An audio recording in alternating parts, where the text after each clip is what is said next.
I can see a whole show, or 2 shows, or 3 shows, just dedicated to the Islamic view of Jesus. Yes. You know, and really talk about that Yes. in depth. One of the other I'd like for us to continue moving. Who is Muhammad? You know, where does this Muhammad come from? Who is he? You know, why was he necessary, or just who is he? Because so many people have said some ugly things about Prophet Muhammad, and peace and blessing be upon him. So one of the things about this show, we really want to do a thorough job in giving you the true picture of Prophet Muhammad. He has been written about, he has been scorned, he has been maligned, his name has been spelled in certain ways that give a different meaning to what the name actually means. Some say he's a violent man. Some say he's a child molester. You know, they just go on and on and on with all these different stories about the prophet. But the true Muhammad, if you will, the true picture of Muhammad is what this show is about, is to refocus you not only on al-Islam, but to refocus you on the one who preached the message. That's Muhammad himself. So in the life of a Muslim, who is Muhammad? Well, Muhammad is a man. Yes. He's a dignified, honorable human being who actually lived a good life before he became a prophet. So much so that the people in the community called him Alameen, which is the trustworthy one. He was a person who did not get involved. He didn't follow what you would call, he didn't come under peer pressure. What I mean by that is he didn't follow the crowd. He was a person who loved his people, and he had a sincere heart, and he was a man that, you know, held on to his dignity. So when he was 40 years old, the age of spiritual maturity, he received a message. And that message was the message that he received from the Quran through the angel Jibril that made him a prophet and made him a messenger. But one of the things that he continued to give us is the fact that he is a man. He's not an angel. Right. He's not an angel. He's not a spirit. He's a human being. Right. And he wanted us all to focus on that fact that we can walk in this land and we can walk on this earth no matter what influences may come at us, and continue to be dignified and honorable and not cheaters, not stealers, not profane people, but individuals who are standing on a very, very standing up with good character and good morals. So this is what he was to me. He was a perfect example. Yes. And God says in the Quran that he is a model for all human beings to follow. Exactly. So, I mean, I don't know how a person can get him being violent. Right. We don't think about individuals being violent when they have to go to war. Right. We just say they go to war because we have to go to war. Somebody's trying to take something from you, so they go to war. Right. So they go to war. We don't say these are violent people. Right.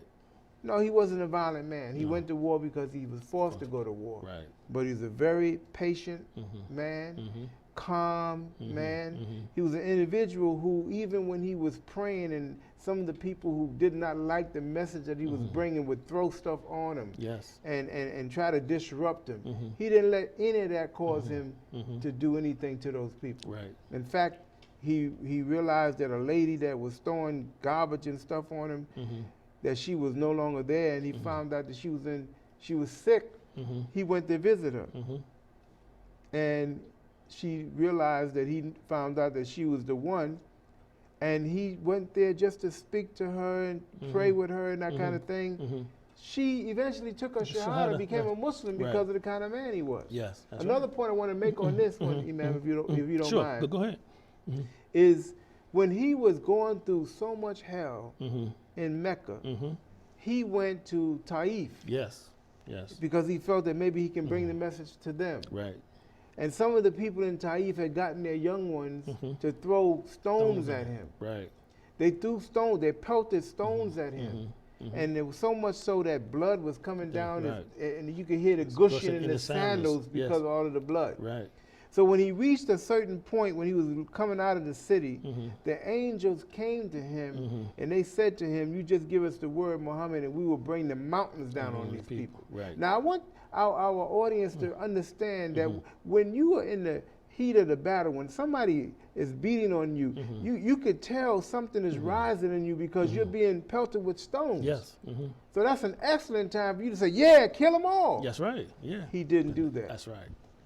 He didn't do that. Right. He said no, because Right. perhaps their children will become Muslim. That's right. And that's exactly what It happened. Exactly. So that speaks to the kind of person he was. He wasn't an evil person. He wasn't a mean person. He wasn't a person that dealt with revenge. Let me get these people back. Right, He wasn't right. like that. Right. So he was a precious Right, person yeah. to me. Yeah, yeah. Yeah. As they say, I feel you. You know, when you just talk about just that aspect of his life, for 13 years, he lived in Mecca under persecution, Yes.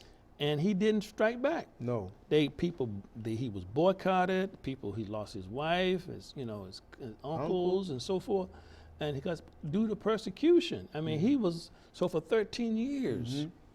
He was a pacifist. Yep. If you want to label that period, Nonviolent. Nonviolent. That's what he. Nonviolence just didn't start. Before Muhammad Gandhi Muhammad Gandhi and Martin Luther Martin King. He was nonviolent. That's right. But the question that we had to ask ourselves: could any of those men, Gandhi or Martin Luther King, could they have withstood 13 years of direct persecution on your person and on your movement without you in time striking back? But Muhammad, he was gonna continue that path. Yeah.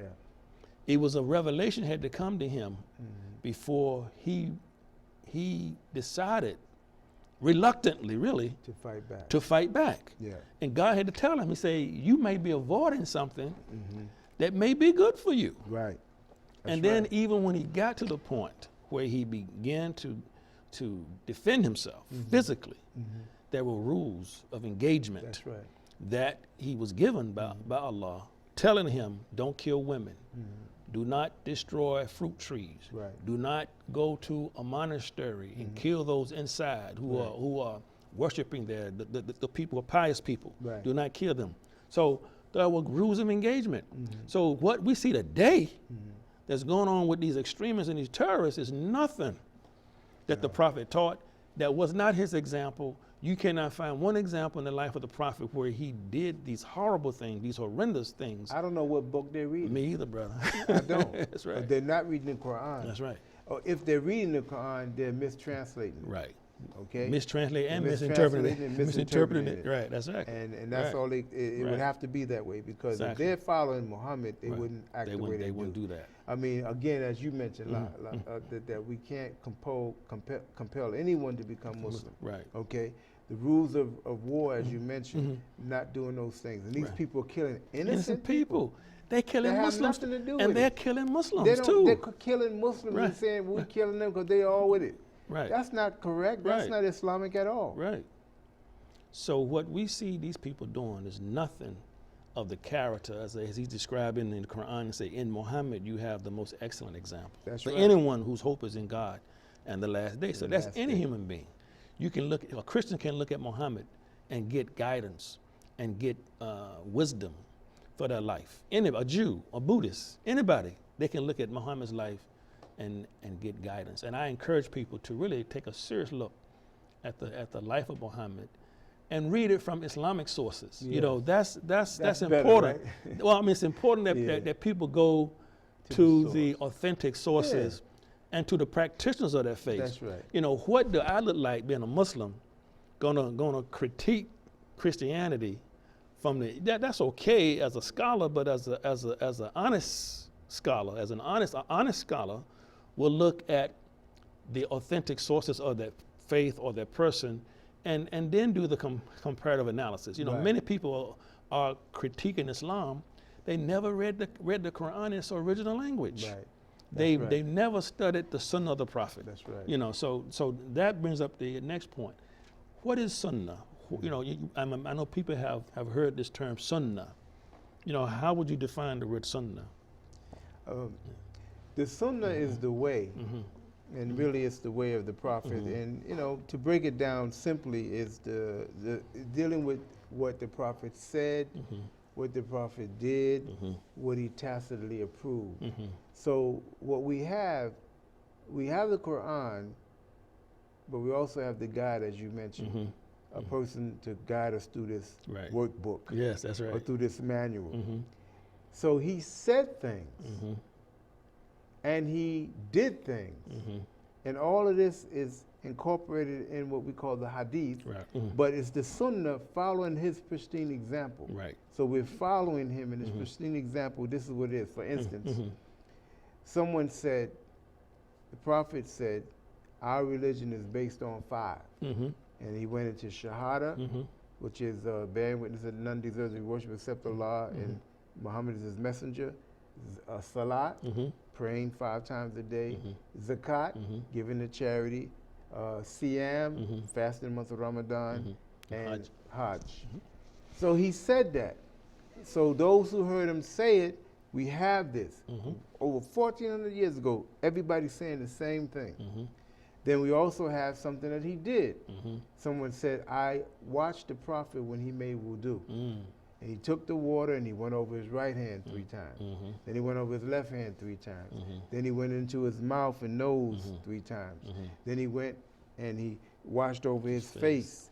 And then he did his arms and the other arm and the head, the ears, the feet. So they're telling us what they saw him do. Right.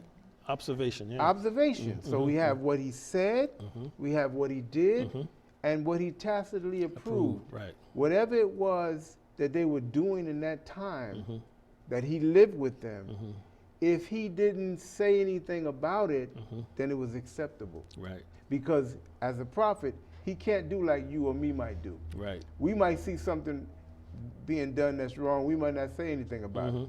You know, some people, they have a problem with just saying something. Right. You may have some mucus or something on your forehead, and the people coming to you, and they just, yeah, how you doing, brother? How you doing? And ignore it and walk away. Right. Well, the prophet couldn't do that. Right. If it was something wrong, he had to say it. Right.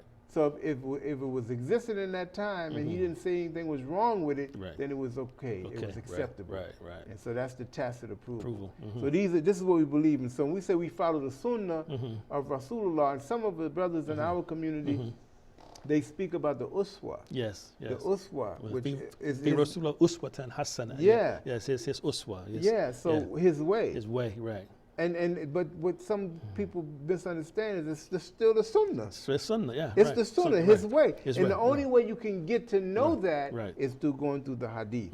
Exactly. And the hadith is the reports. Right, exactly. The authenticated reports that we have on what he did, what he said, and what he tacitly approved. And I know in the future shows, we're going to come back and really go through the hadith, how do you grade the hadith, and so forth and so on.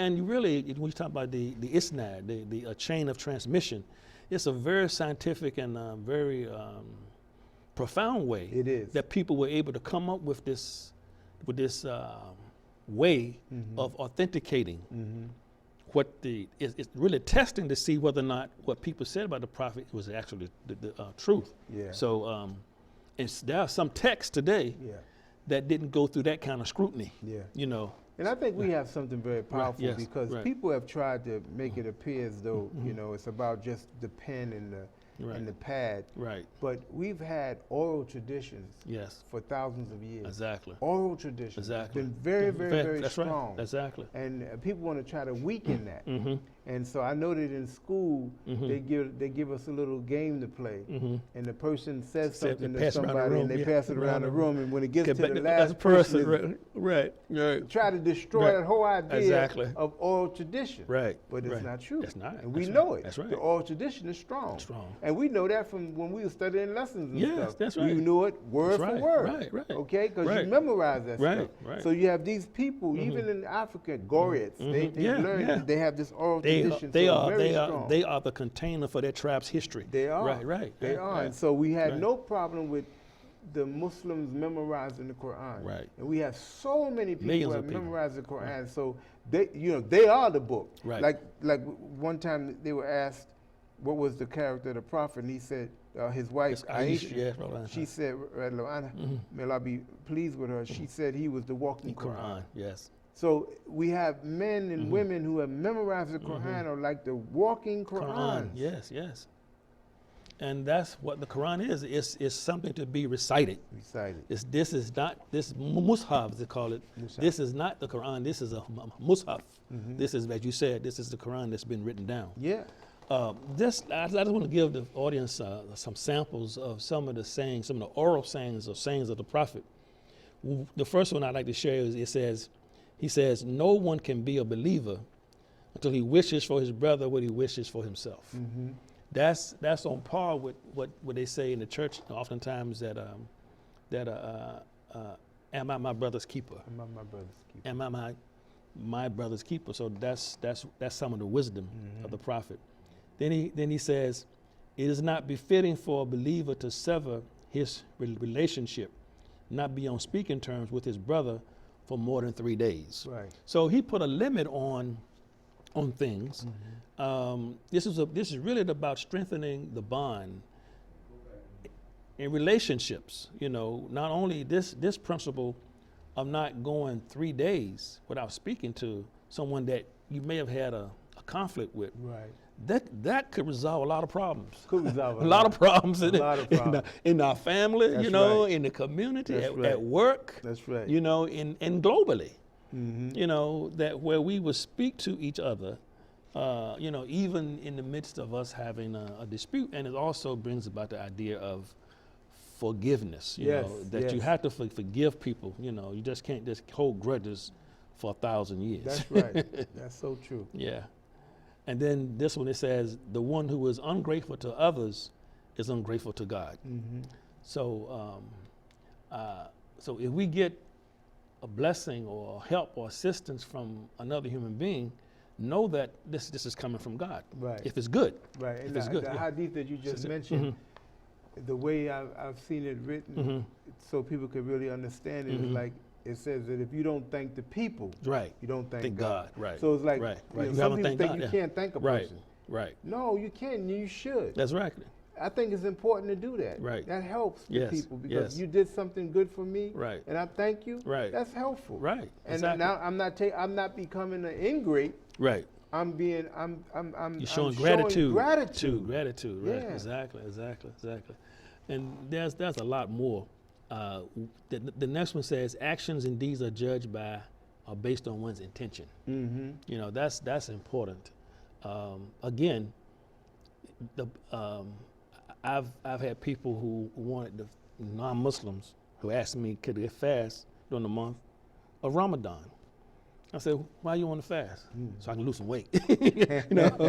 but what I'm saying is, I said, you're free to fast, but I don't know if you will receive the same reward as a believer. Right.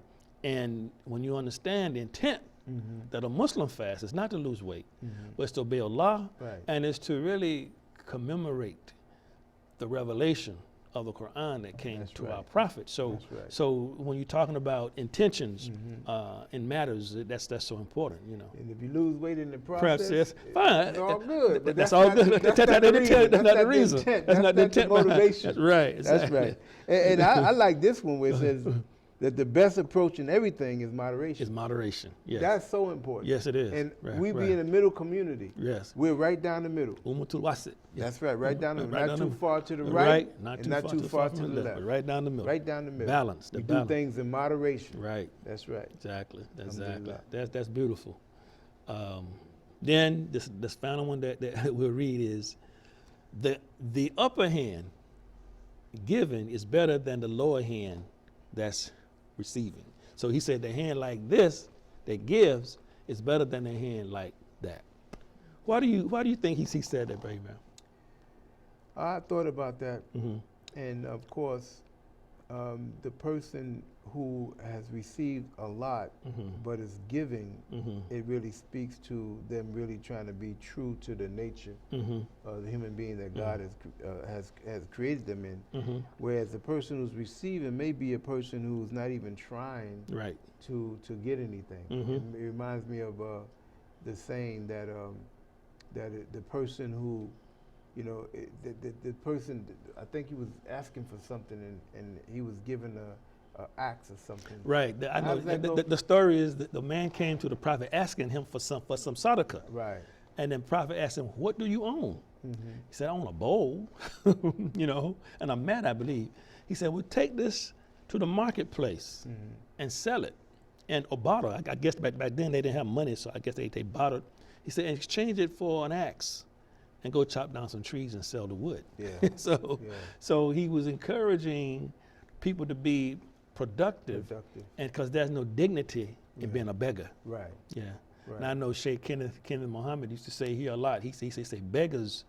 He said builders are respected, beggars are rejected. That's true. That's true. So the hand that gives is better than the hand that's always getting or asking, because just think about what it takes for a person to position themselves, where they have enough substance left over that they can give. Right. Think about what that person becomes in the process, you know, of growing themselves and developing their life and having a plan for their life and develop themselves economically and spiritually, where they can now be a person who gives and make contributions to valuable causes. And I think that some of the people who have money know that it's important to give back. Yes. And so they give back with no question. They have a certain amount. Yes. And I heard someone say recently that Bill Gates and his wife, they give 95% of their money. That's awesome. Away. Yeah. You know, the 5% that they keep take care of them, but they give it away because they know. Right. Right. You can't die with this. That's you can't right. go to the grave with this. You As got they to give it. As they say, I've never seen anybody have any trucks following them toward their grave loaded with their goods. That's right. That's right. Alhamdulillah, wonderful. Let's sort of get into, I guess, comparative how Islam sees the other faiths in the world. In the text of the Quran, what does Islam say about the Torah and the Bible, or in the Quran it's called the Torah and the Injil? What's the Quranic worldview or the view? So Islam deals with comparative religions in a way. It addresses that issue. You know, people of different faiths. Well, I tell you, man. First of all. Again, you're outside of the fold of Islam if you deny any of those books. Right. You have to accept all of those books. Yes. We accept that Moses received something, that Jesus received something, and we respect those books. Right. And we just believe that at that particular time, Allah, the Creator, put it in the hands of men and women to protect. Right. And men and women didn't protect it. Right. So they allow people to go into it and put certain things in, and they allow people to take certain things out. And I'm telling you, I'm not saying, you know, you talked earlier about how people need to study the people's material from their books, from their authentic sources. Right. So that's what I'm speaking from. Exactly. I'm not speaking from my own understanding or just coming from the Quran.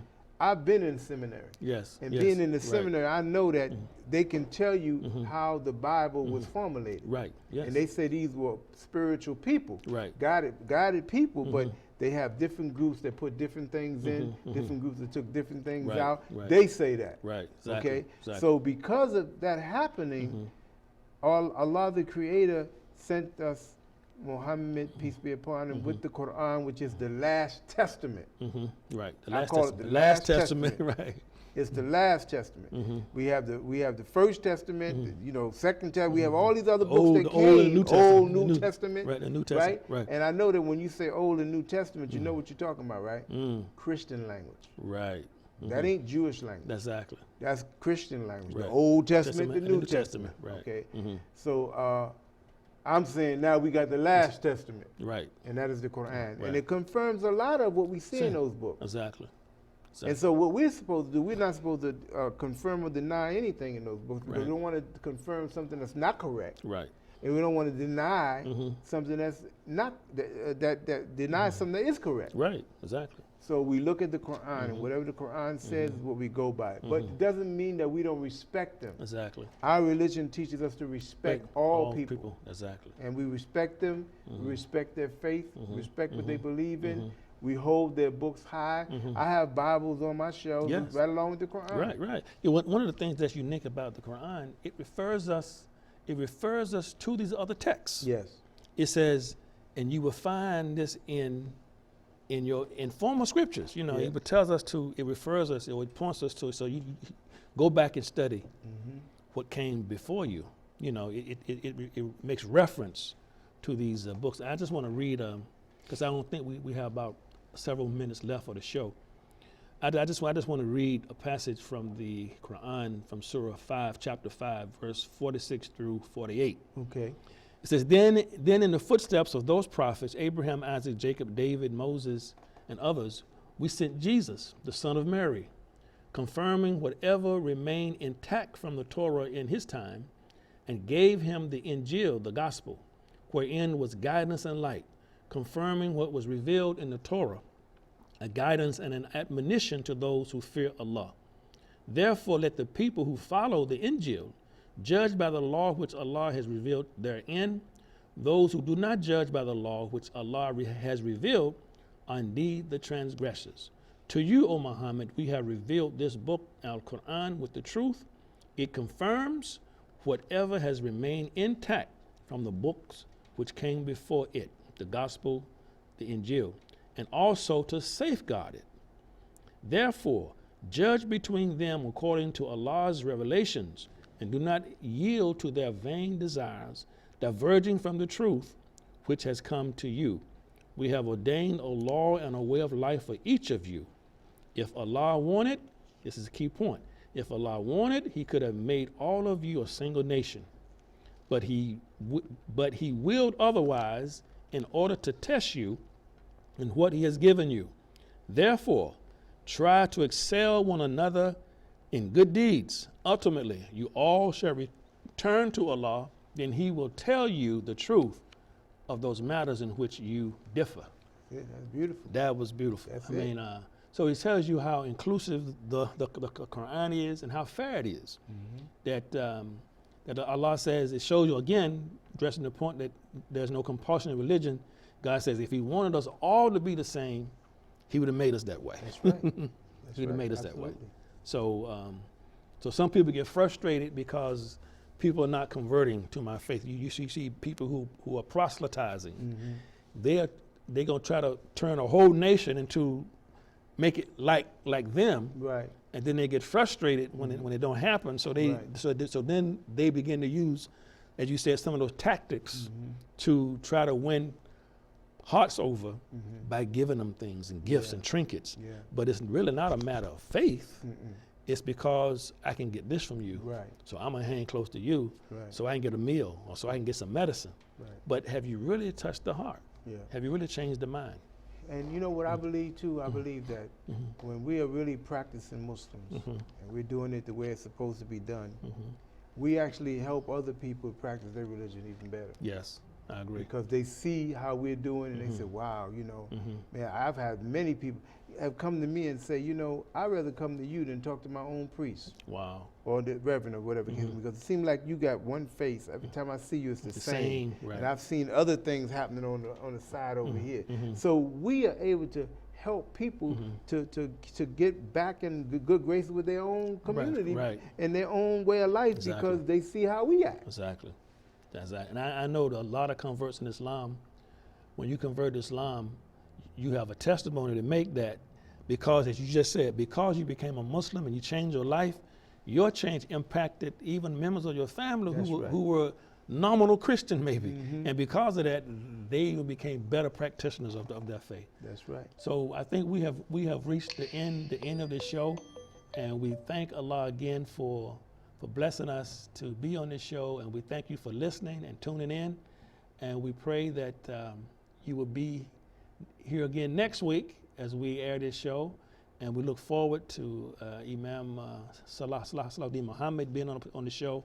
And we'll be looking forward to join us in the future 3 other imams that we are going to be sharing this spotlight with.